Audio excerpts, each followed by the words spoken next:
আল্লাহর কাছে আবদার করবে, আল্লাহ বলবে রে ও জাহান্নাম একটু অপেক্ষা কর, আমি আল্লাহ বিচারটা শেষ করিয়া নেই। বিচারটা শেষ করার পরে এরপরে তোর কাছে গুনাহগার গুলো পাঠায় দিব। জাহান্নাম থামতে রাজি না। আল্লাহ তাআলা বলেন ও জাহান্নামের শিকল দিয়া ধরে রাখ, জাহান্নামকে শিকল দিয়া বেঁধে রাখ।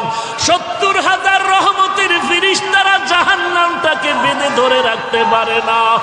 আমার নবী সিজদায় পড়ে কাঁদেন, ও আল্লাহ জাহান্নামের ভিড়াও ভিড়াও, আমার একটা উম্মত যেন জাহান্নামে না যায়। জাহান্নামের ভয় আমার নবী সিজদায় পড়ে কান্না শুরু করবেন। আল্লাহ বলেন ও নবী আপনি একটুও কাঁদবেন না, আপনার উম্মতের জাহান্নামে আমি আল্লাহ দিব না। আল্লাহ কুদরতের হাতে একটু পানি দিয়া ফেরেশতা